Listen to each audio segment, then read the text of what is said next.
هل اليهود حق في فلسطين؟ يعني يجيك واحد اليوم يقول لك يا أخي ترى هم كانوا موجودين قبلنا، يعني ترى من أيام موسى موجودين، فخلاص يعني ترى فلسطين لهم. هل يحق لهم في مثل هذا الطرح أن تكون فلسطين لهم؟ الجواب لا. لا يحق لليهود أن يتكلموا عن فلسطين إطلاقا، لا من جهة الأقدمية ولا من جهة الدينية. وأنا أذكر لك أمثلة. إذا كان الموضوع فلسطين وأرض فلسطين يأخذها من هو أقدم على أرضها، فهذا دليل قاطع بأن العرب هم أحق الناس بفلسطين. لماذا؟ لأن الكنعانيون كانوا موجودين في فلسطين قبل إبراهيم عليه السلام.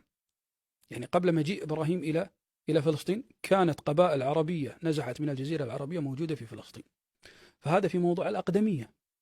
طيب متى دخل اليهود فلسطين؟ دخل اليهود فلسطين بعدما هاجر إبراهيم من العراق إلى فلسطين، وولد له إسحاق.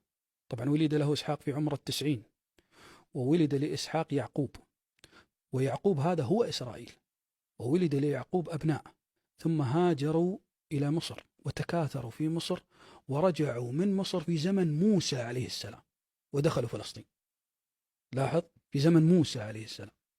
وفي القرآن قالوا يا موسى إن فيها قوما جبارين وإنا لن ندخلها ما داموا فيها. من هم القوم الجبارين؟ هؤلاء هم الكنعانيون، العرب، القبائل العربية.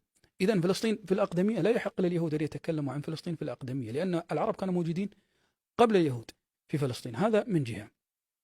أما من الجهة الدينية ففلسطين لمن؟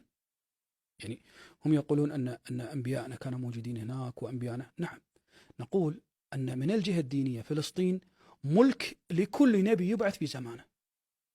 ففلسطين في زمن موسى لموسى وقومه، وفلسطين في زمن عيسى لعيسى وقومه، وفلسطين في زمن محمد لمحمد وقومه صلى الله عليه وسلم. ولذلك من حكمة الله تبارك وتعالى حتى يكون هناك ربط بين المسلمين وبين المسجد الأقصى، أن جعل الله سبحانه وتعالى النبي صلى الله عليه وسلم يصلي في المسجد الأقصى وهو تحت الاحتلال الروماني. فالإسراء والمعراج حصلت للنبي صلى الله عليه وسلم وصلى في المسجد الأقصى، والمسجد الأقصى آنذاك تحت الاحتلال الروماني. لماذا؟ حتى يكون هناك ربط ما بين فلسطين وما بين المسلمين. هذا من جهة. من جهة ثانية بعض الناس يقول لك يا أخي الفلسطين هم من باعوا أرضهم. ما لنا علاقة في الموضوع. لا، الموضوع مو بهذه الصورة. هناك مبدأ إسلامي عظيم، وهو أن كل أراضي المسلمين لكل المسلمين، لا يختص فيها شخص عن شخص. أراضي المسلمين للمسلمين. ففلسطين تعتبر ملك لي وملك لك وملك لكل مسلم، لا يمكن أن نتنازل عنها حتى لو تنازل عنها أهلها، خصوصا أن فيها المسجد الأقصى وأولى القبلتين ومسرى النبي صلى الله عليه وسلم. إذن ففلسطين ملك لكل المسلمين، وليست ملكا لأناس ضد ناس. نعم.